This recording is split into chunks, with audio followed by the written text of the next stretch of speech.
Es miembro del Comité Primero de Diciembre. De hecho, el señor Juan Hernández es miembro de un grupo que se llama GTT, que cada día publican noticias relacionadas con el HIV y con las hepatitis. El Comité Primero de Diciembre agrupa muchas asociaciones, se llama Primero de Diciembre porque es el Día Mundial del SIDA. Su presentación está relacionada con el chemsex, que es un tema muy actual. I lo hemos titulado Chemsex, un nou repte en l'abordatge de l'hepatitis C. Gràcies. Muy buenos días a todas y a todos. Gracias a la SCAT por invitar al Comité Primero de Diciembre en esta jornada. Gracias a Teresa Casanovas y muchas gracias sobre todo al alma mater de la SCAT, a la señora Pepita Buchaca, que siempre tiene a bien invitarnos en cualquier cosa que realiza la SCAT. Como ha dicho la doctora Teresa Casanova, el Comité Primero de Diciembre es una plataforma unitaria que aglutina a 25 asociaciones, entidades que trabajan en el ámbito del VIH en toda Cataluña. Tocamos todos los ámbitos en la respuesta frente al VIH y es una estructura muy potente porque es el interlocutor frente a todos los actores implicados en la respuesta frente al VIH en Cataluña. Dentro de esta plataforma, mi organización a la que yo pertenezco, que se llama Grupo de Trabajo sobre Tratamientos del VIH, llevamos trabajando desde hace ya 20 años, cumplimos este año 20 años, y siempre en nuestra agenda ha sido prioritario la hepatitis C, como no podía ser de otra manera. Como sabéis, el VIH y la hepatitis C comparten vías de transmisión y ha sido muy prevalente la hepatitis C en personas coinfectadas, sobre todo hace unos años. Como se ha ido diciendo a lo largo de la mañana, los grupos, conocemos los grupos que en la actualidad están más afectados por la hepatitis C. ¿Cuáles son aquellos grupos en los que se producen las nuevas infecciones por la hepatitis C? Como se ha dicho, el grupo principal son las personas que se inyectan drogas. En segundo lugar tendríamos a los hombres gays y otros hombres que practican sexo con hombres. Seguidamente, la transmisión de madre a hijo, que sabemos que es muy bajo, probablemente un poco mayor en mujeres con VIH, sobre todo si tiene la carga viral del VIH no controlada. Y por último, siempre se ha dicho que la infección en parejas heterosexuales monógamas es escasa, es rara. Es decir, siempre se ha comentado que en parejas heterosexuales la transmisión sexual de la hepatitis C era poco frecuente. Sin embargo, este consejo que siempre se ha dado o esta información que siempre se ha dado, ¿se puede aplicar a todos los grupos de población? Probablemente no. Como sabemos, desde hace ya más de 15 años se han producido toda una serie de casos de hepatitis C en hombres gays. Estamos hablando de casos de infección aguda por hepatitis C. Para quien no esté muy al tanto del tema, la infección aguda es la que se produce desde el momento de la exposición y los 6 primeros meses, y se producían en hombres gays con el VIH que no tenían factores de riesgo tradicionales para contraer la hepatitis C. Es decir, factores de riesgo tradicionales como puede ser haber recibido una transfusión, haberse realizado una operación, en fin, o que hubieran sido usuarios de drogas inyectables. El único riesgo que tenían eran relaciones sexuales. Relaciones sexuales de muy alto riesgo, como ahora veremos, pero también el uso de drogas recreativas, pero no por la vía inyectada. Como podéis ver en el mapa, estos casos se han ido registrando en diferentes sitios del planeta, y sí que es cierto que en el caso de España, sobre todo en Barcelona y en Madrid, se han empezado a observar mucho más tarde, con una diferencia respecto a los primeros casos que aparecieron primero en Europa y luego en Estados Unidos. Si esto lo concretamos, lo vamos a ver en un sitio concreto, que es Barcelona. Estos son los casos de infección aguda registrados en el Hospital Clínic de Barcelona. El Hospital Clínic de Barcelona atiende a 5.500 personas con el VIH. Es una tasa muy elevada y muchas de estas personas además son gays, porque tenéis que recordar que el Hospital Clínic de Barcelona se encuentra en lo que se llama el Gayxample, que es un distrito de Barcelona que concentra muchos locales, muchas tiendas, locales de ocio nocturno, locales de sexo, y donde viven también muchas personas gays. Pues si os fijáis, estos son los casos que se han ido registrando desde el año 2003 y el año 2016. Vemos que se concentran sobre todo estos casos de infección aguda en los últimos años. En el año 2016 vemos también que hay un salto importante, se registran menos. Quizá aquí haya que empezar a pensar el impacto que haya podido tener ya el acceso más mayoritario al tratamiento de la hepatitis C en esta disminución de casos, porque sabemos que hay que testar y tratar. Es un axioma básico que tenemos que tener para tratar de reducir la incidencia de nuevos casos. Si miramos un poquito más ¿Cuál es el perfil de esas personas que tuvieron una infección aguda? Vemos que se produjeron en ese periodo de tiempo 222 casos de hepatitis C concentrados en 193 pacientes. ¿Por qué hay más casos que pacientes? Pues bueno, porque la reinfección en esta población es un tema importante. Se produjeron 189 casos en hombres gays y HSH. HSH son las siglas de hombres que practican sexo con hombres. La edad media, como podéis ver, era de unos 42 años. Un 40% tenían factores positivos para poder aclarar el virus de forma espontánea. El 31% tuvieron una hepatitis C aguda sintomática. Esto coincide un poco por las tasas que conocemos de síntomas de hepatitis C en la fase aguda. Pero, a pesar de tener este 40%, este factor positivo de aclaramiento espontáneo, solo un 9% de ellos aclararon de forma espontánea, lo cual también coincide con lo que sabemos, que en personas con VIH el aclaramiento de la hepatitis C es mucho menor que en pacientes monoinfectados. Importantísimo, el estudio de los análisis, del análisis filogenético detectó que estas hepatitis C, estos casos de infección aguda, estaban relacionados entre sí. Se detectaron 16 clústeres de transmisión, muchos relacionados con redes locales, pero también con redes internacionales. Y esto es muy importante, porque si volvemos atrás y vemos esos años, 2012, 2013, son los años en los que se ha consolidado Barcelona como una ciudad gay para los turistas. Es decir, hay muchas personas que vienen a pasar, muchos hombres gays que vienen a pasar sus vacaciones a Barcelona, sobre todo movidos también por grandes festivales de ocio dedicados al público gay. Y esto es interesante a tenerlo en cuenta. De hecho, un estudio de Ámsterdam que se publicó recientemente se preguntó a hombres gays que cuál era su destino principal para poder tener fiestas de sexo y muchos de ellos dijeron que Barcelona. ¿De acuerdo? Entonces, todas estas cosas son importantes tenerlas en cuenta. Entonces, en hombres gays, ¿dónde se producen o de qué manera se producen esas transmisiones de infección aguda? Bueno, se producen en el contexto de lo que se viene denominando chemsex. El chemsex no es otra cosa que el uso intencionado de drogas para mantener relaciones sexuales por un periodo largo de tiempo, que puede variar entre horas y días. Es decir, hombres adultos, gays, muchos de ellos con el VIH, se reúnen para tener relaciones sexuales. Y estas relaciones sexuales van acompañadas con el uso de drogas. Esto es realmente... muchas personas no tienen problemas a través de la práctica del chemsex, pero otras sí. Porque el chemsex está asociado a toda una serie de riesgos. En concreto, el riesgo de hepatitis C en personas que practican chemsex viene determinado por toda una serie de factores conductuales relacionados con las prácticas sexuales. Por ejemplo, en la práctica del sexo anal sin preservativo, cuando se realiza durante mucho tiempo, pues puede provocar lesiones en el canal anal. Lesiones que pueden ser una puerta de entrada del virus de la hepatitis C. Pero no solo el sexo anal sin protección, sino el fisting, que es la introducción del puño en el canal anal, el uso de juguetes sexuales sin preservativo y el uso compartido de estos juguetes sexuales también es un factor de riesgo de transmisión de la hepatitis C. También el uso de Internet, de las aplicaciones con geolocalización, se ha detectado que podría ser también un factor de riesgo. ¿Por qué? Porque Internet es una forma muy fácil de poder encontrar parejas sexuales que tienen o que buscan tienen los mismos gustos, por decirlo así, sexuales o de uso de drogas. Y es mucho más fácil que ir a un local y encontrar a personas que no sabes bien cuáles serían sus orientaciones o gustos sexuales. Relacionados con el uso de drogas, claro, se están dando muchos elementos que también pueden ser factores de riesgo de la hepatitis C. Como se decía esta mañana, el uso compartido de parafernalia para la administración de drogas que suelen ser además muy adictivas, como pueden ser la metanfetamina o como puede ser la mefedrona o incluso el GHB.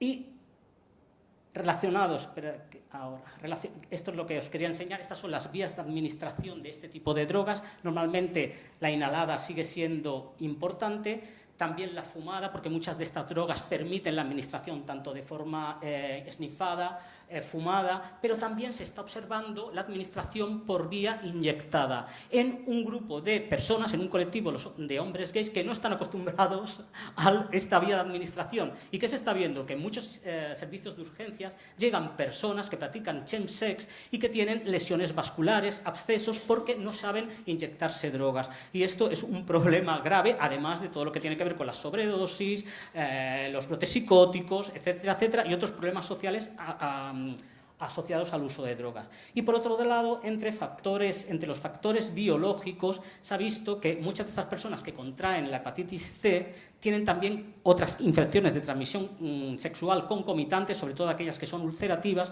que son también un factor de riesgo porque constituyen también una puerta de entrada para el virus de la hepatitis C. Pero además sabemos más cosas. Últimamente se han publicado varios estudios que muestran que los fluidos, las secreciones rectales o el semen en personas con VIH, gays con VIH, que están en una fase aguda de la infección por hepatitis C, podían tener niveles del virus de la hepatitis C lo suficientemente elevados como para que se produjera una transmisión. Es decir, normalmente cuando hablamos de transmisión en el contexto de la hepatitis C estamos pensando en exposición sanguínea. Pues bien, se está especulando que en estas personas podrían tener niveles suficientes de virus de la hepatitis C en otros fluidos corporales y que esto pudiera ser un vector de transmisión. De hecho, estos niveles más elevados en ciertos fluidos corporales tienen una correspondencia con la carga viral del virus de la hepatitis C en sangre, que por lo general en la fase aguda, en personas con el VIH, es mucho mayor que en personas monoinfectadas, como podéis ver en esta imagen. La carga viral en la fase aguda de personas coinfectadas y la carga viral del virus de la hepatitis C en personas monoinfectadas. ¿Cómo se concreta además todo esto? Estos son los resultados muy interesantes de un estudio preliminar que se ha hecho en Madrid, que lo ha hecho GESIDA, que es el grupo de estudio del SIDA, se llama el estudio U-Sex Study, y que aquí podemos ver, se hizo una encuesta a 511 hombres gays con el VIH. Entonces, se pudo ver pues, un poco cuáles eran las drogas que estaban tomando. Como podéis ver, mayoritariamente era el poppers, el GHB, la cocaína y la mefedrona. Normalmente la GHB, cocaína y mefedrona son de las drogas que normalmente se dice se utilizan en el contexto del chemsex, pero se puede utilizar cualquiera que esté disponible, porque no siempre la gente tiene a disposición las drogas de las que se dice que es típico el chemsex, como puede ser la mefedrona, el GHB o la metanfetamina, y además se toman las que se tengan en ese momento. Pero lo que aquí es relevante es, si os fijáis, es que un 35, casi un 36% utilizaban diferentes drogas en el mismo momento en que realizaban las relaciones sexuales. Si se comparan de todos estos entrevistados los que practicaban chemsex, que serían como un 37%, a los que no practicaban, podemos ver toda una serie de cosas interesantes. Vemos que entre los que practicaban chemsex, la prevalencia de hepatitis C en algún momento era de un 20% respecto a los que no practicaban chemsex. Y entre los factores de riesgo, como podéis ver, los que practicaban chemsex, casi un 40% habían tenido más de 20 parejas sexuales en los últimos 6 meses y el 80% de los que practicaban chemsex habían realizado sexo anal desprotegido frente a un 41% de los que no practicaban chemsex. En ambos casos la tasa es súper elevada, pero que veáis todos estos factores de riesgo que predisponen a adquirir la hepatitis C. Por ejemplo, también en el caso de las ITS, un 82% de los pacientes que practicaban chemsex habían tenido una infección de transmisión sexual. En este estudio, por ejemplo, se asoció la hepatitis C, los factores de riesgo que se asociaron a adquirir la hepatitis C fueron el sexo anal desprotegido, que muchas veces no se le da toda la importancia en la adquisición de la hepatitis C, en estos contextos es básico, y el slamming, que es el nombre que se da en el contexto del chemsex a la inyección de drogas. Recordad que hay un tema bastante de estigma hacia los hombres usuarios inyectores clásicos. No se quiere utilizar el vocabulario incluso que se utiliza en los contextos de usuarios clásicos de inyectores de drogas y se utilizan otras palabras, porque este tipo de personas que se inyectan drogas en el contexto del chemsex nunca se van a reconocer como inyector de drogas y nunca se van a poner en el lugar de una persona usuaria de inyección de drogas clásica. ¿Qué pasa con aquellos gays HSH que practican chemsex y no tienen VIH? ¿Adquieren también la hepatitis C? Pues bueno, siempre se ha dicho que el riesgo en los que no tienen el VIH es como 4 veces menor, pero realmente no podemos saberlo a ciencia cierta. ¿Y por qué no lo podemos saber? Pues porque probablemente muchos de estos hombres sin el VIH, como no se realizan controles sanitarios como las personas que sí que tienen el VIH, que se les realizan cribados regulares, no podemos saber si estos hombres tienen la misma incidencia o no de hepatitis C. Por ejemplo, este es un estudio en el que evaluó 3.881 hombres atendidos en una clínica de salud sexual en Londres y solo A un 14% se le ofreció el cribado de la hepatitis C, es decir, una prevalencia de cribado de la hepatitis C muy baja para una unidad de ITS en Londres, donde la prevalencia o la incidencia de ITS en estos momentos es estratosférica. De estos, fijaos, se encontró que un 8% de estos hombres sin el VIH tenían también hepatitis C aguda. Ya estoy casi acabando.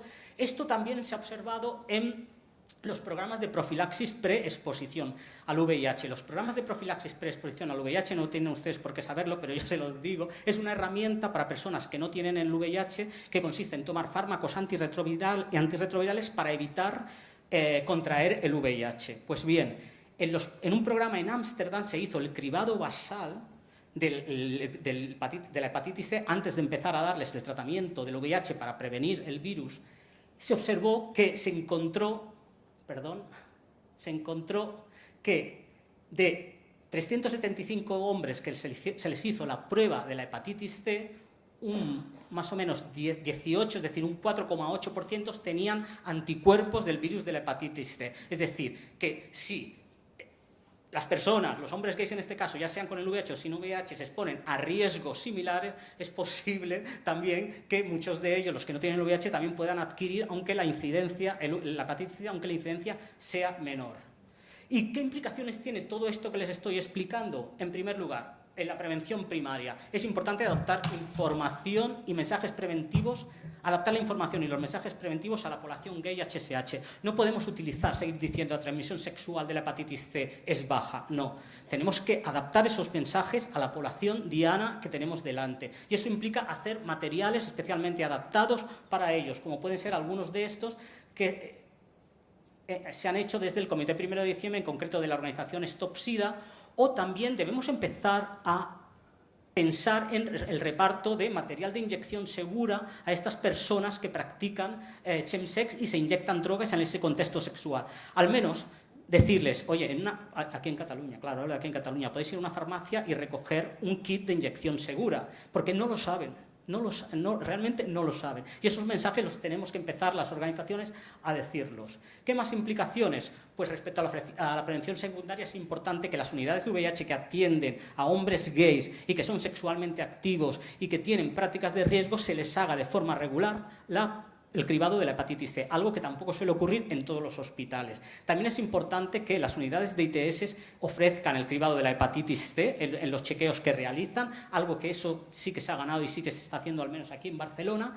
Y luego es importante evitar la reinfección. Hay una elevada tasa de reinfección y para ello la educación para la salud, como lo decía Nuria esta mañana, y el counseling son la clave para evitar las reinfecciones, no solo por parte de las organizaciones, sino por parte de los médicos y de los hospitales. Los médicos deben conocer qué tipos de prácticas se están realizando en el contexto de chemsex y qué riesgo tienen esas prácticas. Muchas veces no se sabe que, por ejemplo, es una cosa de sentido común, a mí me parece, pero muchas personas que realizan chemsex no se imaginan que además compartiendo en la ducha, o sea, cuando le quitas el teléfono a la ducha porque se van a hacer un lavado anal, eso tiene un riesgo. Si compartes eso, tienes un riesgo de contraer la hepatitis C, porque en muchos locales de sexo pues, ofrecen la posibilidad de hacerte un lavado anal con esto. Entonces, si tú eso no lo sabes, pues probablemente te hagas un lavado anal en un local y puedes estar en riesgo de hepatitis C. Todo esto hay que explicarlo, y hay que explicarlo bien. La reinfección es muy elevada. Fijaos, esto es un estudio que halló una tasa de reinfección de 7,3% personas año. Esto es un estudio que evaluó casos de personas que habían eliminado de forma espontánea con tratamiento la hepatitis C, hombres gays con el VIH, en Inglaterra, Alemania, Austria y Francia, y estimó que aproximadamente una tercera parte de estos pacientes se reinfectaría de la hepatitis C en el plazo de 5 años. Por lo tanto, reinfección importante, y es importante que cuando se pongan en marcha en España y en Cataluña los programas de profilaxis preexposición al VIH se haga cribado basal y rutinario de la hepatitis C. Y tratamiento, por supuesto. Es importante tratar la hepatitis C aguda con regímenes basados en antivirales de acción directa. El señor Guardiola hablaba esta mañana que a un paciente suyo le daba interferón pegilado y ribavirina. Desde el punto de vista de las asociaciones, a nosotros esto no nos parece ético, teniendo en cuenta que a 1 kilómetro de distancia en el hospital clínico se están tratando las infecciones agudas en HSH con agentes antivirales de acción directa. tratar con interferón pegileribavirina, que los ensayos se dice que bueno, puede tener una eficacia de un 72-75%, en la vida real lo que se ha publicado es que esa eficacia está en torno a un 55%. Entonces, muchas personas dejan de tomar el tratamiento no por que no funcione, sino por los efectos secundarios. Yo creo que deberíamos insistir mucho más en incorporar, porque ya hay datos de estudios. La ISEL, por ejemplo, en sus directrices ya recomienda el uso de los antivirales de acción directa en el tratamiento de la hepatitis C aguda. Nosotros, mi organización, hemos hecho esta guía que va dirigida a profesionales sanitarios donde se explica muy ampliamente todo lo que acabo de decir en 10 minutos y de forma muy deprisa y corriendo, de manera que pueden coger un ejemplar a la salida por si quieren tenerlo.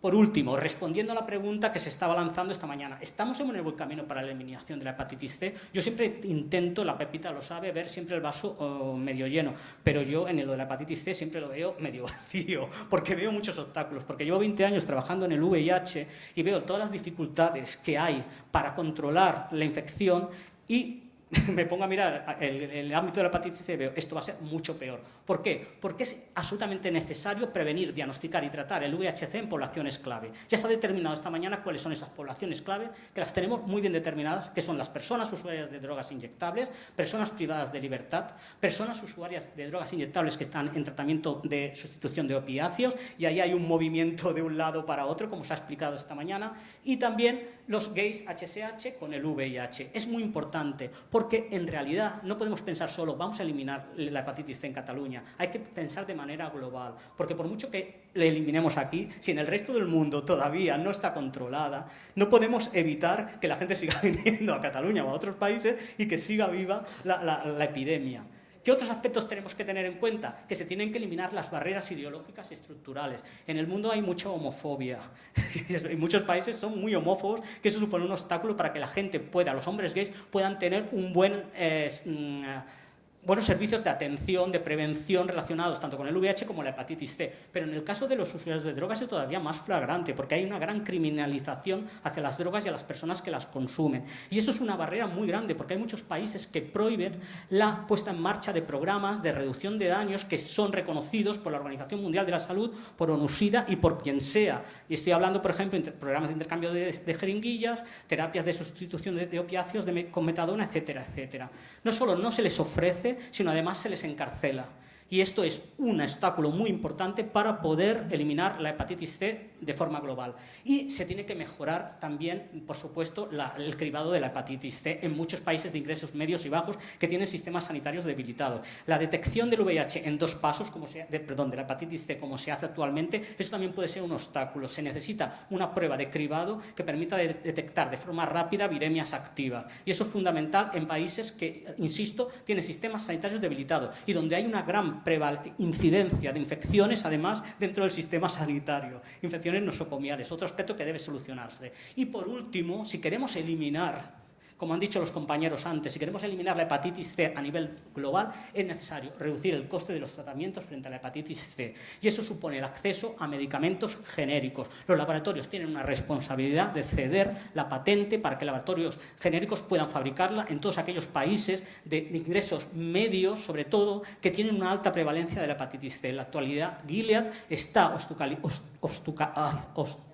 obstaculizando el acceso a nuevas terapias innovadoras porque no quiere ceder su patente a laboratorios farmacéuticos para que se puedan fabricar medicamentos genéricos. Y esto va a ser crucial. Lo sabemos del VIH, hasta que no haya un acceso generalizado a medicamentos genéricos no se va a poder eliminar el VIH-C. Y nada más, muchas gracias por su atención y espero que les haya quedado claro. Y si tienen alguna duda me lo pueden preguntar más tarde.